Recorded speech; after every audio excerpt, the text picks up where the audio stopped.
예레미야 8장 18절부터 9장 2절 제가 봉독하도록 하겠습니다. 슬프다 나의 근심이여 어떻게 위로를 받을 수 있을까? 내 마음이 병들었도다. 내 딸 내 백성의 심히 먼 땅에서 부르짖는 소리로다. 여호와께서 시온에 계시지 아니한가? 그의 왕이 그 가운데 계시지 아니한가? 그들이 어찌하여 그 조각한 신상과 이방이 헛된 것들로 나를 격노하게 하였는고 하시니 추수할 때가 지나고 여름이 다하였으나 우리는 구원을 얻지 못한다 하는도다. 딸 내 백성이 상하였으므로 나도 상하여 슬퍼하며 놀라움에 잡혔도다. 길르앗에는 유황이 있지 아니한가? 그곳에는 의사가 있지 아니한가? 딸 내 백성이 치료를 받지 못함은 어찌 됨인고? 어찌하면 내 머리는 물이 되고 내 눈은 눈물 근원이 됐고 죽임을 당한 딸 내 백성을 위하여 주하로 울리로다. 내가 광야에서 나그네가 머무는 곳을 얻는다면 내 백성을 떠나가리니 그들은 다 간음하는 자여 반역하는 자의 무리가 되미로다. 우리 주님의 말씀입니다. 주님께 감사드립니다. 자, 오늘 우리가 예레미야서 네 번째 시간 봅니다. 저희가 지난 시간에 이제 1장, 2장, 3장을 봤고요.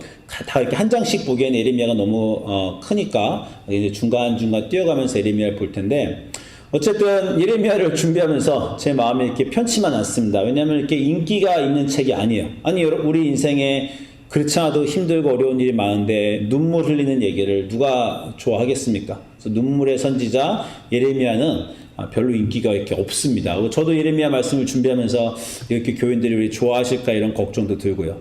주중에 제가 어떤 다른 교인분을 만났는데 어느 분이 저한테 오시더니 요새 목사님 설교 잘 듣고 있습니다 그러는 거예요. 그러니까 뭐 저희 교인이 아니니까 온라인으로 예배를 들으신다는 거죠. 그러니까 목사로서는 뭐 제 설교를 잘 듣는다는데 제가 뭐 슬퍼할 필요는 없습니다.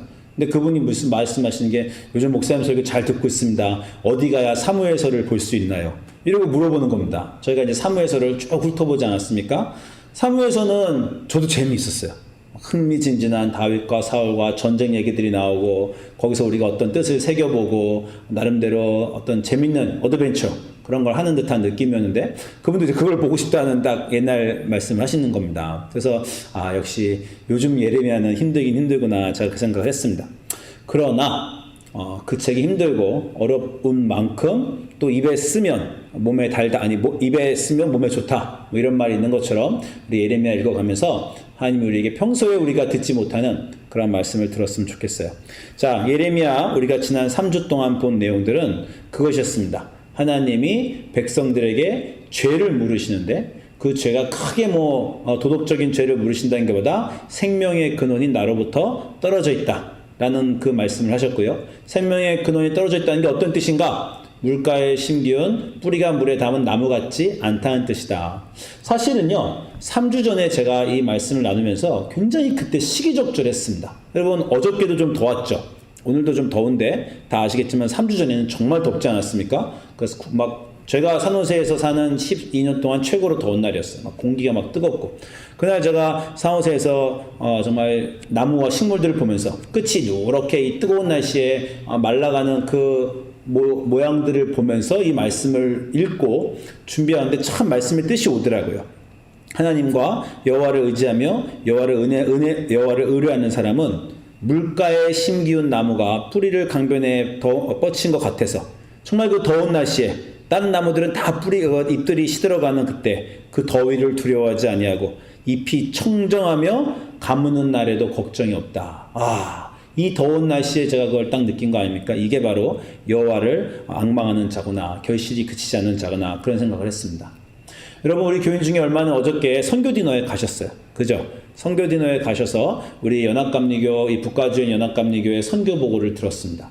참 감동이 있었어요. 오랜만에 팬데믹 3년 만에 처음으로 이렇게 여러 교회들이 모인 것도 처음이고 음식도 우리가 제대로 이렇게 먹은 것도 처음이고 그러나 가장 감동 깊었던 거는 이 어려운 팬데믹 그때 목사님이 나눴죠. 700교회 600교회를 그랬습니까? 600교회 한인교회가 문을 닫을 동안에 우리 북가주에서는 어느 교회는 문을 닫으려고 했으나 어떤 은퇴한 목사님이 가셔서 버티고 계시고 어떤 분은 이 어려운 시기에 교회를 이전하시고 어떤 분은 또 교회를 새로 세우시고 이런 얘기들을 하시는데 제가 굉장히 뭉클한 감동이 있었습니다.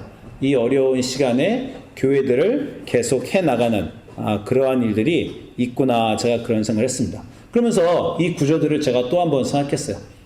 팬데믹은 정말 가뭄 같은 거 아닙니까? 뜨거운 날이 막 넘치는 것 같은데 이런 팬데믹 때에도 여호와를 의지하고 여호와를 의뢰하는 자는 여전히 그 열매를 맺는, 남들은 다 그 더운 날씨에 잎이 시들어갈 때 그 잎이 반짝반짝거리는 그러한 일이 있다는 것이죠. 제가 교회가 이 어려운 시기에 잘 버티는 게 교회의 부흥만을 얘기하는 거 아닙니다. 제가 어저께 또 여러분 가셨으니까 말씀드리지만 어저께 저는 그 말씀에 참 은혜를 받았어요. 말씀을 나눈 목사님이 이런 얘기를 하셨어요. 그분은 한국의 아주 대형교회 출신이었다 하지 않습니까? 어렸을 때부터 대형교회를 다녀서 정말 피노미나라는 교회예요. 텐트부터 천막을 치고 시작해서 한 세대와 두 세대 사이에 천막을 치고 시작한 교회가 10만 명이 됐어요. 그런 교회는 한국밖에 없습니다. 그런 교회가 몇 개 있어요, 한국에. 그런 교회를 다니셨다는 거 아닙니까? 그래서 처음에 교회를 다니실 때 텐트만 치고 있던 그 교회가 10만 명이 되는 교회가 되고, 그분이 주일학교를 담당하실 때 주일학교 교사가 600명, 주일학교 학생들이 3,700명, 그런 교회를 사역을 하셨다는 거예요. 그래서 그분이 부교육자를 아동보살자를 마치고 교육사역자를 마치고 담임 목사 나오셨을 때 자기 교회도 그렇게 부흥할 줄 알았다는 거죠. 그런데 아주 어려운 일들을 개척교회 하시면서 많이 겪었다, 그런 얘기를 그분이 하셨습니다. 그래서 제 마음에 뭉클한 감동을 준 얘기가 그거였어요. 하나님이 그렇게 말씀하시더라는 거 아닙니까? 그런 식으로는 목회 못한다. 그렇게 막 성장하고 막 부흥하고 그런 마음으로, 그래서 자기도 그렇게 말씀하시잖아요. 나도 그래서 큰 교회 목사 될 줄 알았다고. 그런 마음으로는 목회할 수 없다. 그런 마음을 하나님이 주셨다는 겁니다. 그러면서 그분의 그 고백, 많은 실수를 했고 많은 실패를 했습니다. 그 마음이 저와 아마 다른 목회자들의 마음을 뭉클하게 울리고 여러분도 많이 그렇게 울렸을 것 같아요. 자, 가뭄이 와서 다른 잎들은 다 마를 때 나는 여호와와 연결되어 있어서 잎이 청정하다는 건 내가 이 가뭄 날씨를 시원한 날씨로 바꾼다는 게 아닙니다. 나 자신이 바뀐다는 거예요. 하나님과 연결되어 있는 사람은 위기가 기회다. 우리가 세상에서 이렇게 말합니다. 그렇게 말할 때는요, 위기로 막 비즈니스가 어렵고 남들 막 주가가 떨어질 때 나는 과감하게 투자하고 이노베이션해서 성공했다. 이 세상 사람들은 그런 식으로 위기가 기회다라고 말하지만 우리 기독교인들이 위기가 기회다라고 말할 때 뭡니까? 그 위기의 순간에, 그 어려운 순간에 나 자신이 변한다는 거예요. 나 자신이 변해 그 나무가 잎이 청정한 나무로 변하는 것. 그것이 하나님이 우리에게 원하시는 겁니다. 너희가 나와 연결되어 있다면 너희의 삶이 아무리 어렵고 힘들지라도 다른 사람들은 그 어려움과 힘듦에 눌려서 성격도 나빠지고 그리고 인생이 우울해질 수 있지만 너희는 스스로 변하여 정말 하나님 보시기에 잎이 푸른 정화되어가는 자기의 욕심과 자기의 야망보다는 실패와 좌절을 아는, 실수했다는 것을 아는 그런 사람이 너희는 나와 연결됐으면 될 수 있다 라고 이렇게 말씀을 하신 겁니다. 문제는 뭐예요? 이스라엘이 못 알아듣는다는 거예요. 우리와 똑같습니다. 우리도 못 알아듣고 이스라엘도 못 알아들어요. 그 못 알아듣는 이유 중에 하나가 하나님이 우리를 버리지 않을 건데 라는 그런 안도감이 있었다는 겁니다.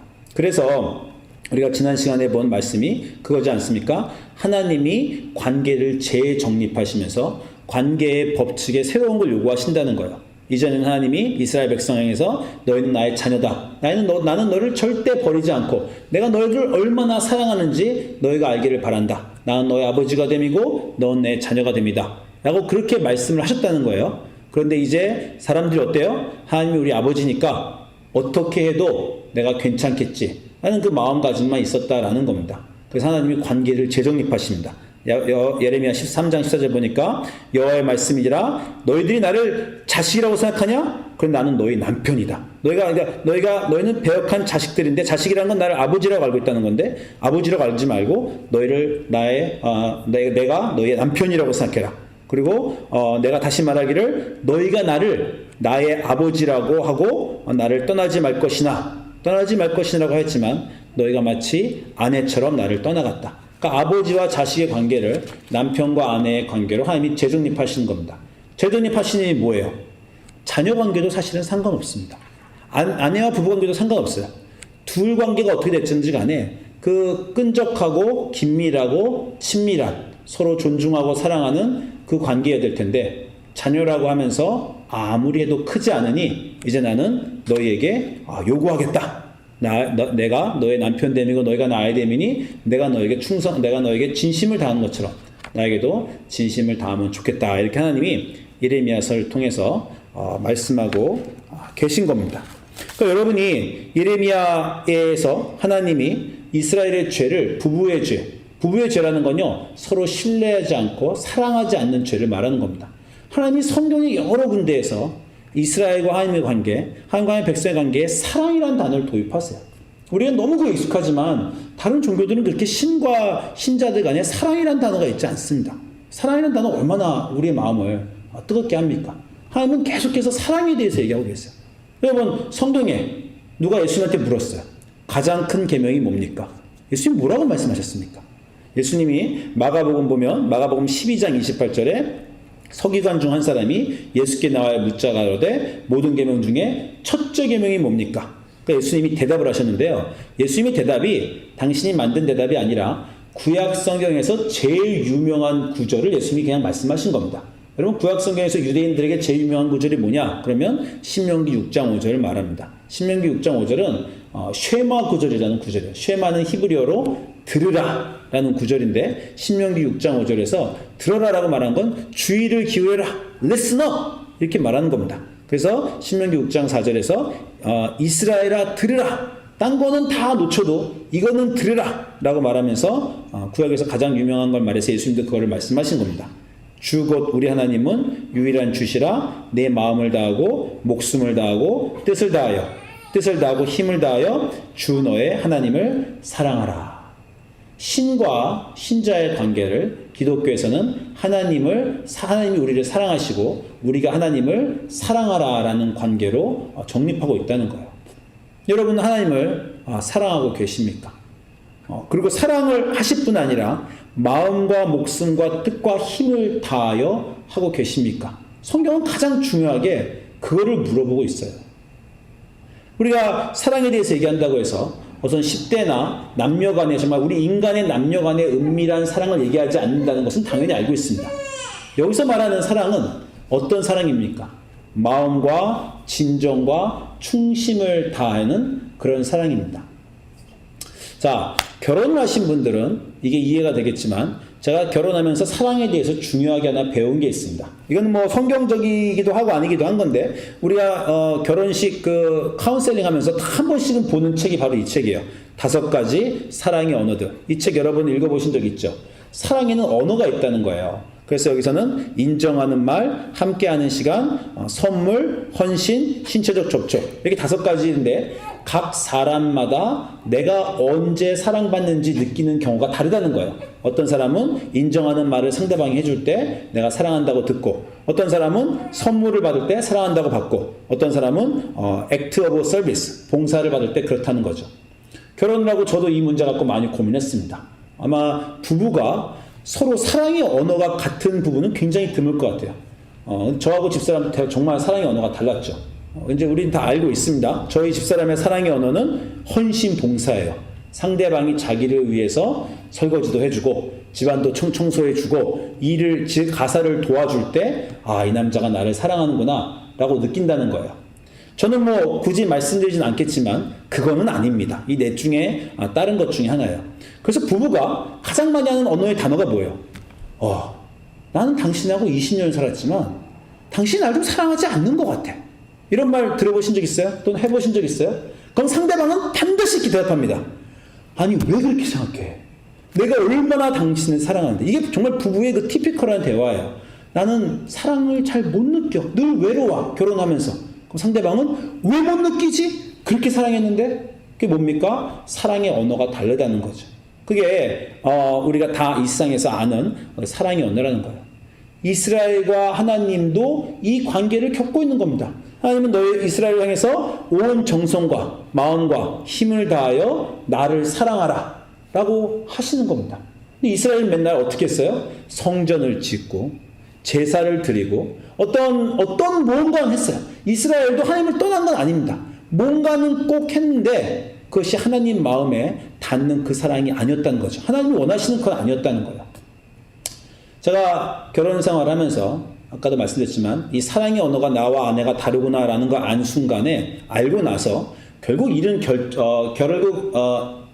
결론은 뭐냐면 내가 아내를 사랑하지 않는구나. 이 결론을 제가 이뤘습니다. 깜짝 놀라시지 마시고 그건 무슨 말이냐면요. 나는 늘 아내를 내 방식대로만 사랑했구나. 나의 사랑은 이기적인 사랑이구나. 나는 아내 사랑하는데 내가 하는 이 사랑의 표현을 나는 하는데 라는 것에 계속 집중해서 내가 하는 것에만 하는 내가 하고 싶은 사랑만 하는 그 사랑은 진짜 사랑이 아니었구나. 결혼생활 오래 20년 넘게 하면서 내린 결론이 나는 아내가 원하는 대로 아내를 사랑하지 않았구나. 그 말은 나의 사랑은 진정하지 않았구나. 내 마음대로 사랑했구나. 그 결론에 이르게 되는 겁니다. 그 결론에 이르면요. 제가 바뀔까요? 조금 바뀌었어요. 우리 사모님은 어떻게 생각하는지 모르지만 설거지도 조금 더 도와주고 좀 더 도와줍니다. 근데 제 습관상 그게 제 사랑의 언어가 아니라 또 잘하지는 못해요. 주중에 한번 터졌습니다. 그 일이 한 3일 동안 설거지 안 했다가 한번 크게 지적을 당했어요. 그거는 제가 알고 있어요. 아내는 이렇게 해줘야 사랑을 느끼는데 내가 그 사랑의 언어가 제가 아니니까 알면서도 잘 안 되는 겁니다. 이스라엘도 이 문제가 있어요. 신에게 인간이 다가갔을 때 잘 해드리고 제사 드리고 신에게 나오는 축복을 받으면 되는 거지. 이런 마음이 인간에게 늘 있습니다. 하나님이 정말 원하시는 것들에 대해서 하나님이 원하는 사랑의 언어를 알지를 못했어요. 그래서 오늘 예레미야 8절 가면 이제 하나님의 슬픈 목소리가 나옵니다. 자, 하나님의 분노는요. 예레미야에서는 하나님의 분노가 나오고 하나님의 슬픔이 나오는데 하나님의 분노는 뭐예요? 너희가 나를 사랑하지 않는다. 너희가 너희 맘대로 산다. 제사는 드리고 예배는 드리지만 여전히 너희 삶에는 정의도 없고 남을 돌보는 것도 없고 진실함도 없고 마음의 중심에 내가 있지 않고 돈이 먼저고 또 다른 이 세상의 성공이 먼저고 너에게는 나는 너희의 마음을 원하는데 너희들 마음이 아니라 어떤 제사만 드리려고 하냐 예배만 드리려고 하냐 예배는 드리는 건 좋지만 그 예배는 마음이 있어야 될 거 아니냐 너희 삶의 매일매일의 매 순간의 중심이 나여야 되는 거 아니냐 그때 삶은 너희 마음대로 살면서 일요일 와서 예배만 드리냐 이런 나의 사랑의 언어를 백성들이 모르는 것에 대해서 하나님이 분노하십니다. 그리고 분노뿐만 아니라 슬퍼하세요. 슬픔의 이유가 오늘 그렇게 나오는 거예요. 슬프다 나의 근심이요 어떻게 위로를 받을 수 있을까 내 마음이 병들었도다.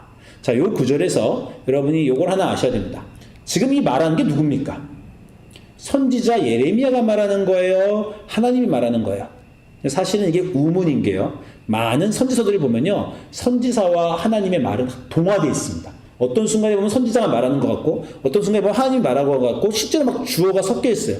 왜 그러냐면 이스라엘 선지자들은 하나님의 마음과 완전히 동화되어 하나님이 그 마음에 들끓는 것을 그 선지자가 말하기 때문에 어떤 때는 선지자가 말하는 게 하나님 말하시는 거고 하나님 말하는 게 선지자가 말하는 거고 그렇습니다. 그래서 여러분이 예레미야의 말을 들을 땐 예레미야가 말하고 하나님 말하시는 거 이렇게 들으시면 돼요. 예레미야가 말하든 하나님이 말하든 말고 계십니다. 슬프다. 여러분 인생에서 그런 말 해보셨어요? 슬프다. 언제 그런 말 해보셨어요? 언제 슬프셨어요? 우리 사랑받지 못할 때 슬프고 내가 사랑하는 사람들이 잘 안 됐을 때 슬프고 그러죠. 슬프다. 나의 근심이요. 어떻게 위로를 받을 수 있을까? 내 마음이 병들었도다. 이게 예레미야의 마음이고 하나님의 마음입니다. 자, 그런데 어떤 일이 벌어지냐면 내 딸 백성의 심히 먼 땅에서 부르짖는 소리. 자, 슬프다 근심은 하나님 말하는 거고요. 이제는 내 딸 백성들의 말이에요. 내 딸 백성들이 부르짖고 있어요. 뭐라고 부르짖냐? 여호와께서 시온에 계시지 아니한가? 그의 왕이 그 가운데 계시지 아니한가? 무슨 말이냐면 인생은 어려운데 이스라엘 사람들은 나라는 어려운데 계속해서 하나님이 시온에 계신데 하나님이 우리 왕 가운데 계신데 우리가 뭐가 문제냐? 라고 이스라엘인데 계속 생각했다는 거예요. 여러분은 팬데믹을 어떻게 보내고 있습니까? 팬데믹은요 정말 인류적인 재앙입니다. 혹시 여러분 팬데믹 중에서도 하나님은 계신데 하나님 우리 삶에 계시니 교회도 문제없고 나의 삶도 문제없고 don't worry 계속 그렇게 하고 계신 분 계십니까? 그런 게 긍정적인 태도입니까? 하나님이 계속해서 원하시는 건 뭐라고요? 이 어려운 가운데 날씨가 더운데 그 날씨가 더운 날씨가 나의 기적과 사랑으로 갑자기 시원한 날씨가 될 거라고 기대하라고 말씀하지 않으십니다. 그 더운 날씨에도 그 더위를 견디고 푸르르게 될 수 있는 사람으로 너희는 변했으면 좋겠다. 나와 연결되면 너희는 그럴 수 있다는 거예요. 팬데믹은 어려운 겁니다. 기겁하셔야 됩니다. 아니 세상에 왜 이런 일이? 왜 교회들이 문을 닫고 왜 우리가 사랑하는 사람들과 만나지 못하고 아니 왜 사람들이 이걸로 죽고 놀라셔야 돼요. 기겁을 하셔야 돼요. 그리고 이 가운데서 변하셔야죠. 이 팬데믹을 겪어내면서 지난 3년 전에 나와 팬데믹을 겪은 나는 정말 다른 사람이 되었다. 인생과 세상에 대한 태도와 이해가 나는 달라졌다. 하나님에 대한 게 달라졌다. 그렇게 돼야 돼요. 그러라고 어려움을 주셨어요. 근데 이스라엘은 하나님의 아버지신데 하나님이 시온에 계신데 하나님이 교회에 계신데 하나님이 왕이신데 왜 우리가 걱정해야 되는가? 변하지 않고 있었다는 거예요. 그러니까 하나님이 슬프다. 왜 내 애는 안 자랄까? 슬프다. 내 마음이 병들었다. 그들은 어찌하여 늘 자기의 욕심만 마음에 두고 나를 욕심에 두지 않는가? 그렇게 말씀하십니다. 바로 그 다음 절도 똑같은 대화가 이루어져요. 추수할 때가 지나고 여름이 닿았으나 우리는 구원을 얻지 못하다. 누구 말입니까? 지금 하나님 말이에요? 예레미야 말이에요? 백성 말입니다. 백성들이 아니 추수할 때가 지나고 여름이 닿았는데 왜 하나님은 지금쯤이면 도와주셔야 되는 거 아닌가? 내가 그렇게 지금까지 어렵게 살았는데 지금쯤이면 나를 도와주셔야 되는 거 아닌가? 왜 우리는 구원을 얻지 못하나? 계속해서 자기 자신은 바뀌지 않고 하나님이 계속해서 더 뭔가 바꿔주시기를 바뀐다는 거죠. 원한다는 거죠. 그래서 이제는 하나님 말씀입니다. 딸 내 백성이 상하였으므로 나도 상하여 슬퍼하며 놀라움에 잡혔도다. 자, 예레미야에서 하나님의 슬픔은 뭐야? 하나님의 분노는 왜 내 백성들은 나를 사랑하지 않고 나를 마음의 중심에 두지 않고 그리하여서 정말 생명이 그 안에 있지 않은 욕심으로 살아가는 그러한 백성인가? 이거는 분노예요. 두 번째 실패는 뭡니까? 슬픔은 뭡니까? 왜 그러면서 그런 줄도 모를까? 왜 늘 괜찮다고 할까? 왜 자기는 변하지 않아도 된다고 생각할까? 그래서 내가 어려움과 벌을 준다. 여러분 좀 드라마틱하게 부모님이 자식들을 요즘은 안 그러지만 회초리를 때릴 때 엄마 마음은 어때요? 우리 다 알고 있지 않습니까? 자식을 회초리로 때릴 때 엄마 마음은 울고 있다. 실제로 울면서 때리는 엄마도 있고요. 그리고 나서 에이 잘못한 놈 고소하다 그렇게 때리는 엄마가 어디 있어요? 자식의 벌을 줄 때 엄마 마음은 웁니다. 요즘에 제가 넷플릭스에서 한국 드라마에서 그 프리즌 교도소 생활 슬기로운 감방 생활 옛날 드라마인데 한 번 더 봤어요. 거기서 마약하는 아들이 나옵니다. 마약하는 아들을 엄마가 신고해서 감옥에 넣었어요. 왜 그랬어요? 벌 받으라고? 고침받고 감옥에서 마약 끊으라고. 엄마가 마약한 아들을 제대로 감옥에 넣어놓고 바깥에서 엄마는 웁니다. 내가 왜 그랬나? 당연히 그랬어야 되는데 내가 왜 그랬나? 불쌍한 내 아들 감옥에서 얼마나 고생할까? 그게 부모의 마음입니다. 이스라엘한테 지금 하나님이 어려움을 줘요. 왜 줍니까? 안 변하니까. 너희들이 안 변하니까 팬데믹도 주고 인생 어려움도 주고 그 어려움 속에서 바뀌어내라고 하는데 바뀌지는 않고 그 사랑의 언어를 알지 못하고 계속해서 자기들은 괜찮겠다는 거예요. 그래서 하나님이 예레미야서에서 웁니다. 벌을 주시면서 자식을 회초리를 떼는 엄마의 마음으로 우는 거예요. 그래서 울면서 그 유명한 눈물의 선지자 예레미야라는 구절을 만든 대표적인 구절이 9장 1절이라고 제가 말씀드렸죠. 예레미야의 울음이 이렇습니다. 어찌하면 내 머리는 물이 되고 내 눈은 눈물 근원이 됐고 죽임을 당한 딸 내 백성을 위하여 주야로 울리로다. 이런 구절 때문에 눈물의 선지자 예레미야라고 해요. 자, 예레미야서는 눈물의 선지자 예레미야서가 책 제목입니까? 저는 이걸 구절 읽으면서 제목을 좀 바꿨으면 좋겠어요. 눈물의 하나님이죠. 예레미야가 울고 있는 게 아닙니다. 하나님이 울고 있는 거예요. 백성들이 지금 나라가 망하고 나라가 어려움을 겪으면서 하나님이 주시는 겁니다. 하나님이 그 어려움을 주세요. 맴매를 드세요. 회초리를 때리세요. 그러면서 부모가 울고 있는 겁니다. 이 정도로 때리는데 애 다리에 멍이 드는데 그거 가슴이 정말 너무 아픈데 그것도 슬픈데 그러면서 고쳐지지 않는 것도 슬프다. 여기 영어로는요, 내 딸 백성이 상하였다. 영어로는 they are crushed. crushed 됐다. 다 망가지고 부서졌는데 they are crushed, so I am crushed too. 그들이 상하여 나도 상했다. 내가 벌을 주지 말지. 그냥 벌을 주시면서 왜 그렇게 상한다 그래요? 여러분, 부모 중에 뭐 제가 좀 약간 좀 월권에서 말하면 제가 보기에는 좀 바보 같은 부모가 쿨한 부모예요. 쿨한 부모. 쿨한 건요, 친구들 사이에서 하는 겁니다. 야, 너 내가 그렇게 살아도 괜찮아. 쿨하게 그냥 서로 거리 두고 사는 거. 부모는 쿨하지 못해요. 부모는 안달부절을 하죠. 자식이 잘못할 때 멀리 떨어져서 에이 잘 되겠지 저러다가 말겠지. 그런 부모가 어디 있어요. 마음이 상하고 애가 안 되면 타고 그냥 애타고 슬퍼하는 게 부모의 마음입니다. 오늘 22절에서 8장 22절에서 이 하나님의 슬픔의 중요한 이유는 또 이런 것이에요. 길르앗에 유향이 있지 아니한가? 그곳에는 의사가 있지 않은가? 딸 내 백성이 치료를 받지 못함은 어찌민고?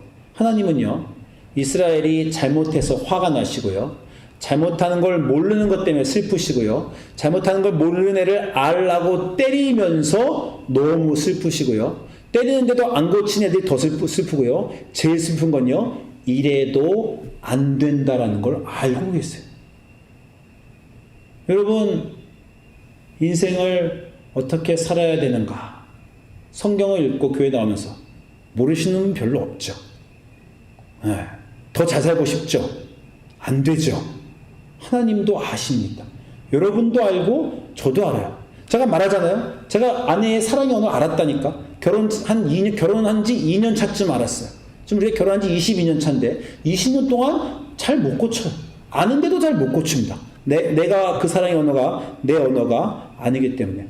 내 인생의 문제, 여러분 인생의 문제, 우리가 갖고 있는 욕심, 게으름, 우리 안에 거짓됨, 우리 안에 허황됨, 우리 안에 자신감, 남을 비하하는 것, 다 알죠. 우리도 그 문제. 근데 치료가 안 되죠. 언제 치료가 될까요? 여러분 인생은 언제 나아지겠습니까? 제가 이번 여름에 한국에 갔습니다. 제가 여러 번 얘기하잖아요. 한국에 가서 이제 침상에 누워 계신 어머님을 보면서, 그전에는 만나면 대화도 하고 그랬지만 이제 대화도 어렵고, 침상에 누워 계시면서 얼마나 우리 어머니가 사실까 그런 걱정을 하면서, 자식은 뭘 하냐면 옆에 정리를 해요. 엄마 장도 열어보고, 옷들은 이제 이런 옷들을 이제 나들이 한 옷은 다시 평생 못 입으실 텐데 버려야 되나? 그러면서 이제 일기장을 찾죠. 엄마 일기장을 찾으면서, 한 번은 여러분도 엄마 일기장을 보실 기회가 있었습니까? 제 나이 되면 보실 기회가 있어요. 어머님이 돌아가시면 당연히 보실 기회가 있고, 어머님들만 일기장을 쓰시면 엄마 일기장을 보면서 무슨 일을 하겠습니까? 통곡을 하죠. 지난 눈물을. 내가 20대 때, 대학 때. 여러분은 뭐 어떻게 사셨는지 모르지만 저는 좀 문제아였고, 방황도 많이 했고, 내 인생 내가 좋아서 여러 군데 막 여행도 다니고 막 하고, 20대 때 많이 그러고 살았습니다. 그때 우리 엄마가 무슨 생각을 하면서 내 아들을 보면서 어떤 마음을 가지고 사셨는가 이제 일기장에 쫙 나오는 거 아닙니까? 그런 거 보면서 정말 진한 눈물을 흘립니다. 진한 눈물을 흘리고 이런 말을 해요. 스스로한테 잘 좀 살지 그랬냐. 좀 잘 좀 살지 그랬냐. 근데 놀라운 건 뭐냐면요.